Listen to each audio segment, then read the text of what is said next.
is Happy Joe's modernizing its brand. Hello, this is Jonathan Mays, editor-in-chief of Restaurant Business, and in this week's episode of A Deeper Dive, I speak with Tom Sacco, the CEO of the 52-unit Iowa-based pizza chain. Happy Joe's is a nearly 50-year-old brand that was sold before the pandemic. Tom was brought in as a CEO after a career with BJ's, Ponderosa, Robin and Ghiradelli, among others. The pandemic forced the brand to rethink how it does business. And so Tom talks about how Happy Joe's modernized its operations and other things coming out of that period. For instance, it did not count transactions. We discussed the 2022 bankruptcy involving the chain's corporate units and what led to that bankruptcy and how it got out of it. And we talk about the brand's surprising recent growth. We also discuss the chain's penchant for small towns, as well as taco pizzas and pickle pizzas and how Happy Joe's was a pioneer in both. We're talking pizza on A Deeper Dive, so please check it out. All right, I'm here with Tom Sacco. Tom, welcome to the podcast. Thank you. I'm excited to be here. All right, super. Why don't you just tell us a little bit about Happy Joe's?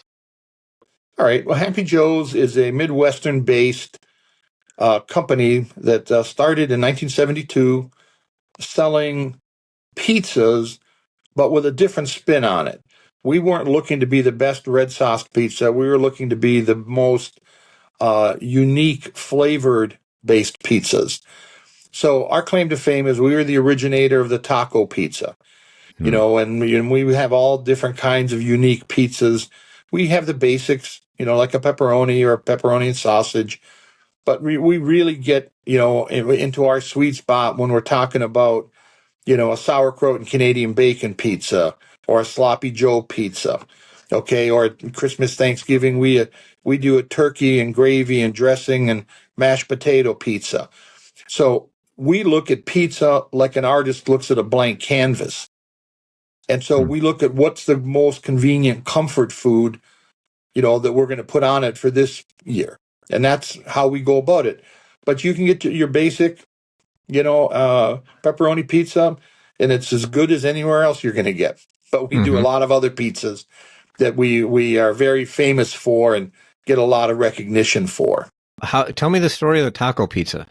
Well, yeah, I mean, the taco pizza back in I think it was 1973, Joe saw this, Joe Whitty, the founder of the company, was a baker by profession. So he was all about the dough, but his background, he had worked with Shakey's Pizza, and he was in Albuquerque and tried to get them to change their dough because he didn't think the quality of the dough was very good. It led to a large disagreement between him and the company. He ended up leaving and starting his own pizza company. But with his time, because he's from North Dakota, so with his time down in New Mexico, he was exposed to some of the Tex-Mex, and tacos specifically flavor profiles, and came back and figured out instead of using red sauce, we use refried beans as the base on our pizza, and we literally build a taco salad, for lack of a better description, on a pie shell. And we top it after it comes out of the oven with the lettuce up to that point and the taco chips. Everything else gets baked. But when it comes out, then we put the fresh lettuce and the taco chips on it. And that's really been, that was the one that kind of put us on the map. And now we do all kinds of, fun pizzas like that. We got a, macaroni and cheese pizza. We do all kinds. We had a bacon. There was a little challenge that happened last year. Pizza Hut rolled out a pizza, and they claimed it was the first time pickles had ever been used on a pizza. So I scrolled back through our Rolodex of recipes, and I sent the press a copy of what we call our Super Max. It's our bacon cheeseburger pizza that comes with pickles, and we rolled it out nationally in 1978.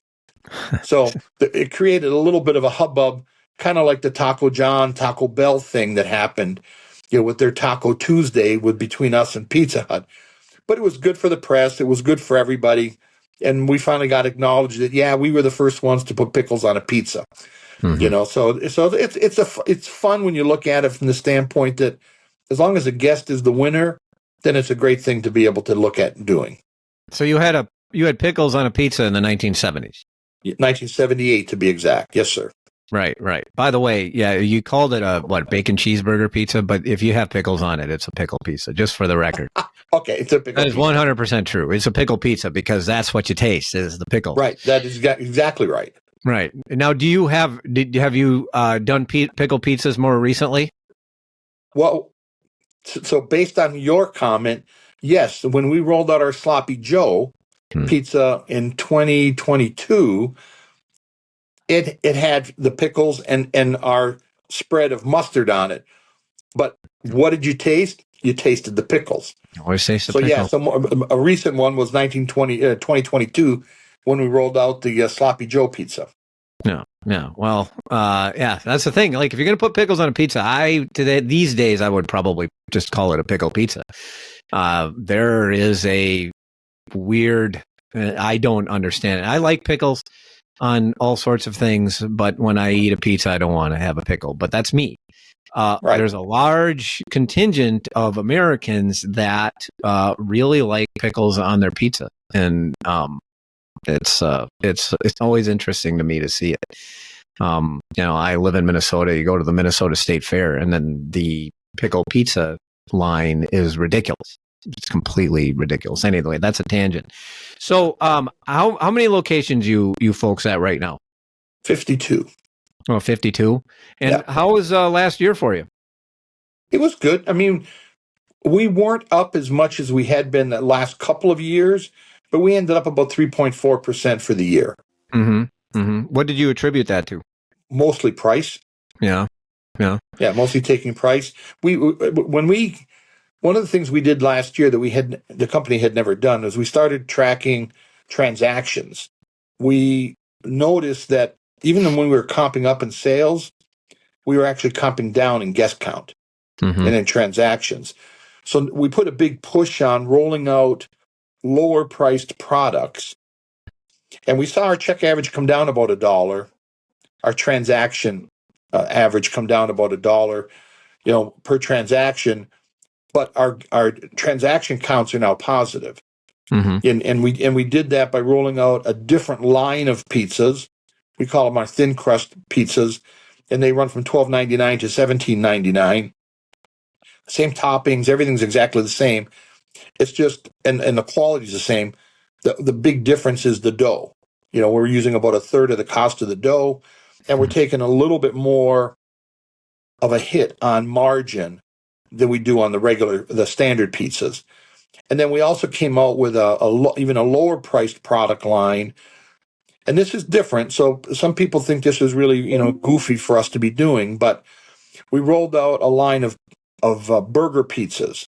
And so we used the burger patty as like the platform for what you would build a pizza on. So we do a taco pizza burger. We do a Happy Joe Specials, our Canadian bacon sauerkraut pizza. It's a very, very popular pizza for us. So we do our Happy Joe Special pizza burger. So we do all these other signature product lines of pizzas that we do on the burger, and we can sell those from $8.99 to $12.99, and that helps us compete mostly at lunchtime, but with the burger places. Instead of sitting in the line and paying $10.45, for a value meal or a quarter pounder meal at McDonald's, or spending at least that much at Red Robin. Now, if you really have that craving for a Happy Joe's taco flavored pizza or whatever the other favorites are that you have, you can get it now on a burger. And so it really caters to that, single mobile person at lunch that's looking to get something that's less expensive, because our pizzas, even our small pizzas, are mid double digits, $12, $14, $15, depending on which one you're getting, where you can get the same flavor profile on a burger for $8 to $10. Mm-hmm. So the company hadn't been recording traffic or transaction count, really? Correct. And that was for its entire history. Why hadn't it done that? That was for the first 47 years until I got here. That's correct. Really? Why hadn't the company done that? That seems kind of basic. I don't know that. Well, remember, Joe Witte ran it for a long, long time, and he wasn't really focused on that. I mean, he was just focused on, are people happy with the pizzas they're getting? He was Yeah. real production focused. Okay. And as long as the kids were smiling, the parents were smiling, that's what mattered to him, and the restaurants are busy, but with what happened with COVID, it kind of made you look at your business a little bit differently. And then when the cost of products went up, we went like 2.5 years before we took a price increase. Mhm. But when we took a price increase, we needed to, because our costs were now in the low 30s and we'd always been running in the low 20s. And so we saw the comp numbers not be double digit anymore. We saw the comp numbers come down, but we noticed that Friday and Saturday nights sales were good, but the restaurants weren't as busy as they used to be. Mhm. That's what caused us to start looking at the transaction or the guest counts. Yeah. Right. Yeah, I mean, it's and I've had more than one company on here on this podcast that has taken over a legacy concept that was owned by a family for a long time, and then there are just a lot of things that you have to do, Yeah, to just sort of bring the company into sort of a more modern age. yeah, and when I was at BJ's or Red Robin or a lot of the other big national brands, that stuff was standard. Mhm. Right. But when you get with some of these, like you say, some of these family based, companies where they have a certain legacy and a certain pattern of doing things. And I mean, the people in the accounting department, most of them have been here 30 plus years. So they've only known one way. A lot of the people have never worked for another company except Happy Joe's, so it wasn't like they had somebody coming in with fresh ideas asking the question, why? And when Joe got ill, it transitioned to his family, and they grew up in the business. So it just continued. The company's making money, the stores are growing, we're selling franchises. Then why, if it ain't broke, why fix it, kind of a thing. Well, COVID put a whole different perspective on all that. Mhm. So so COVID had to force the company to start thinking, hey, wait a minute, we probably need to do things quite a bit different. Yeah, yeah. I mean, and I came in right at the beginning of COVID, Mhm. and in addition to that, was how are we going to sell the brand, right? To grow it, it's a franchise model, Yeah. and we hadn't remodeled the restaurants, probably in 25 years. Our website was so old. There was stuff we couldn't do animation. We couldn't do video on our website because it was just really an older product. Mhm. All of our competition had, apps. We didn't have an app, so I took the first couple of years and just kind of rebuilt from the ground up who Happy Joe, we brought in people. We did a lot of, soul searching on what we wanted to be and what was important to us from our history, but where did we need to go? And that led us to do some of the things that we did, and they've been successful. I mean, the feedback has been fabulous. We haven't got a brand new ground up prototype yet. We've got the first one's under construction. It's going to be open in Florida, in a couple of months. Everything else has been taken over a space and remodeling it to look, like the new restaurant. But over the one shoulder, I guess my right shoulder, you can see that poster. Part of the magic that we tried to do is there was a book written about Joe Whitty called Not Your Average Joe. And so Harrison, this design firm out of Dallas that we used to redo all the restaurant elements, they created 40 different custom pieces of art for the restaurant. And the book had the reason I bring the book up is there's 13 different chapters, and they took every chapter and they created 2 or 3 pieces of art from that chapter. So, this was off the cover. It's Not Your Average Joe. But there's a chapter that talks about Joe's fondness for special needs children. And so we have a couple of posters. One poster that's a sign language only that says "I love pizza" on it, but you wouldn't know what it says if you're not into sign language. Hmm. So we try to do things that keep our foot in our past from a historical standpoint, but move the look and the feel of the brand forward So that today's consumer, mom today that brings her child in for a birthday party has different expectations than mom did in 1975. Mm-hmm. That's the only way I can describe it. So today's Happy Joes are going to help that mom that wants to come in and have her friends with their kids there, and they're going to have a glass of Chardonnay or a rosé and have their pizza, and the kids are going to run around and play on the games and follow the train and all the different things that we have that are very child-centric, which are completely different than what we had back in the 70s and the 80s, Mm-hmm. because the world was different back then. Yeah. Now, the parent company in 22 ended up declaring bankruptcy. How did that affect the brand? What was the story there? So let me correct you on that. The parent company didn't declare bankruptcy. We've got 5 different corporations that we operate. The 2 corporations that filed bankruptcy out of the 5 were the 2 that operated corporate stores. Got it. Okay, the franchising components and the consolidated DRH holdings didn't file bankruptcy. We filed bankruptcy because when the company got sold, part of what happened before the company got sold, when Joe passed, the family sold all the real estate. I don't want to throw anyone under the bus, but some of the real estate deals that were made were for the financial benefit of the family and not for the financial benefit of the restaurants. Got it. And when I got here and we were in COVID and all this stuff was going on and I was having conversations with landlords about rent breaks and stuff like that, some of them just said, no, that, we just got this thing a couple of years ago. We're not going to give you any break. We don't care about what's going on with COVID.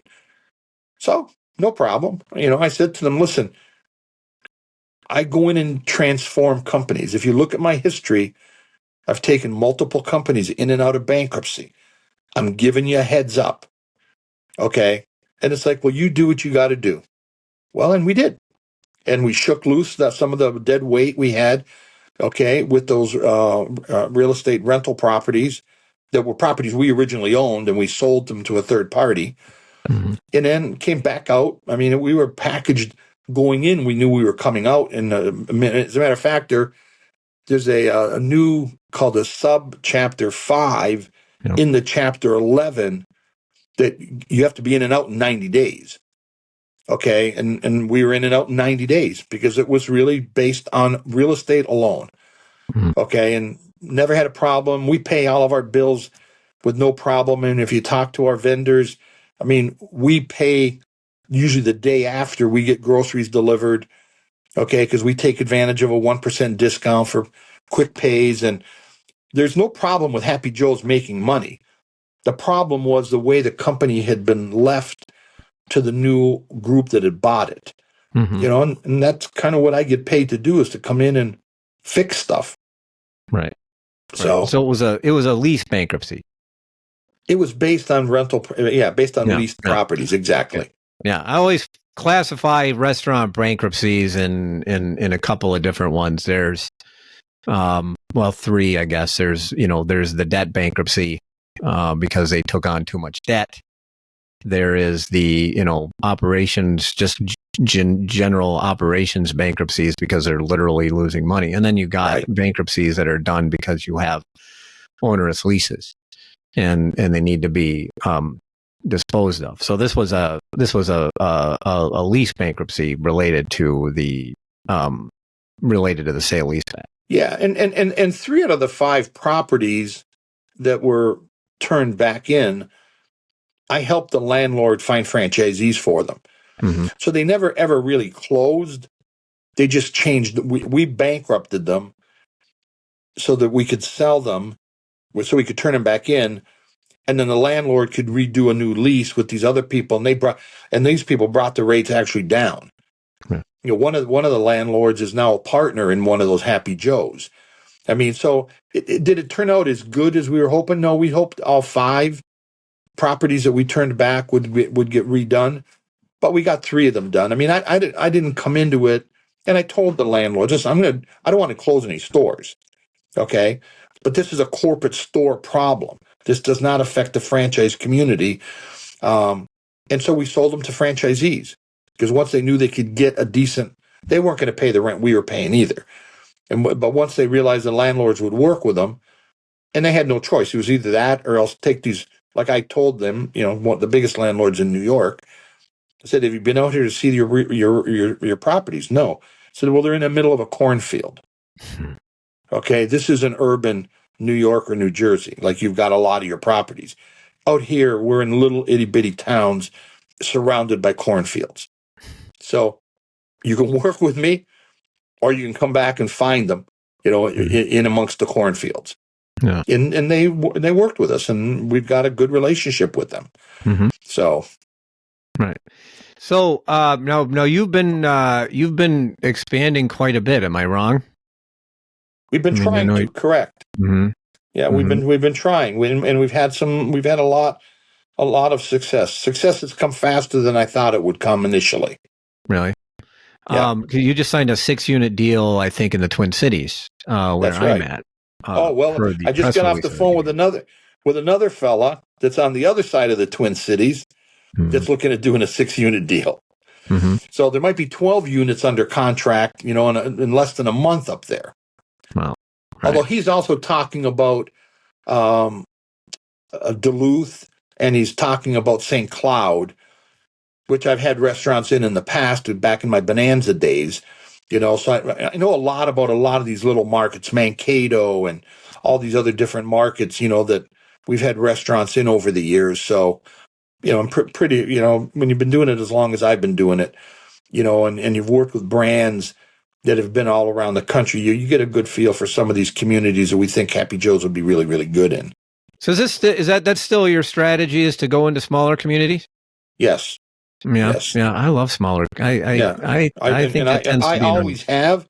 Mm-hmm. With some brands like, BJ's, and because of the cost of the building and the dynamicness of the concept, you had to be more in an urban market. But for who Happy Joe's is and what our focus is, we're really kind of like Norman Rockwell. That's kind of what we are. People come to us for birthdays and, celebrations and graduations and, and we've rolled with generations of families. This fellow that I was talking to today grew up in New Ulm. If you're from Minnesota, you're going to know where New Ulm is, right? And he jumped at the opportunity to be a franchisee when he knew they were available, because he still drives from Minneapolis to New Ulm to see family, and he picks up pizzas and brings it back with him because there's no Happy Joe's in the community. And when we were talking today on our call, it was all about that. The character of the brand is what's the most important to us at Happy Joe's. And to have that kind of character, you have to be a real avid supporter in the community.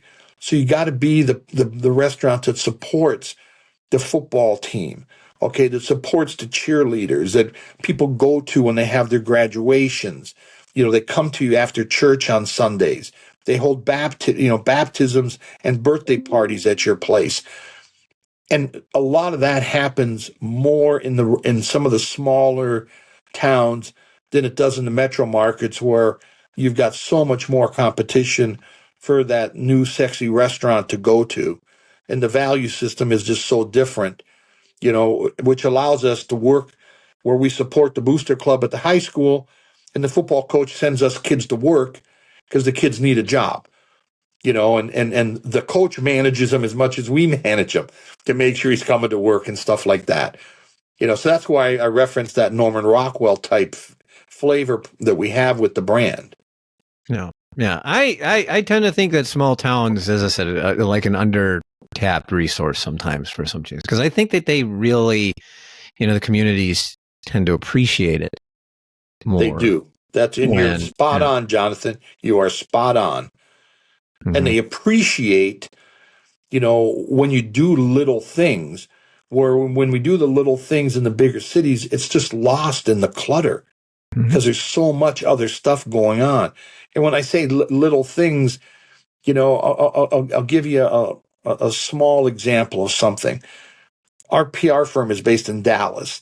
They picked up on some stuff on social media that was going on Instagram. A young man was coming home for Christmas, not this past Christmas, the Christmas before. And he was in a dialogue with his mother that he was teasing her that he wasn't going to come home for Christmas if he didn't know what she was going to be serving for food. So every day she started putting up all these different foods. Then he came back out and said, "But you've missed my favorite. You've not yet talked about a Happy Joe's pizza." So that caught my social media firm's ear. They got me involved. I got engaged with him on social media. I treated the family to Happy Joe's. I sent him home back to New York City with Happy Joe's pizza. They ended up on the Today Show, that week when he was home at Christmas. He had the Happy Joe's boxes. All this crazy stuff took place. It went from just somebody wanting a Happy Joe's pizza to where he had over 1 million, views on his Instagram account, because of people talking about, why would you care about a pizza place in Iowa? You're coming from New York where the best pizza in the world are. Except his best pizza was in Iowa. Okay. And that's what he was looking forward to when he came home.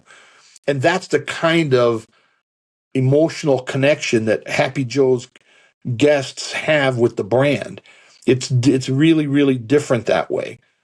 And that's why I say it rolls generationally, because the grandparents who were the parents taking the children, those children now are parents and they're taking their children. So it just rolls. And in these smaller communities, there's a lot more stability that way, with people passing down their business, their farm or whatever it is, than you see in the mobility in a lot of the big major metro markets. Tom, this was a great story to end on. I really appreciate you joining me this week on the podcast. Loved it. Yeah, this was great, Jonathan. Thanks for inviting me. And, I really appreciate you taking the time to learn a little bit more about the magic that we create at Happy Joe's. And that should do it for this week's episode of A Deeper Dive, which was edited, as always, by Spoons. Artwork by Nico Hines. You may find this and other episodes of the podcast on our website at www.restaurantbusinessonline.com/article/deeper-dive. And you may subscribe on Apple Podcasts and Spotify. I'm Jonathan Mays, your host, podcast producer, and the editor-in-chief of Restaurant Business. Thank you for listening.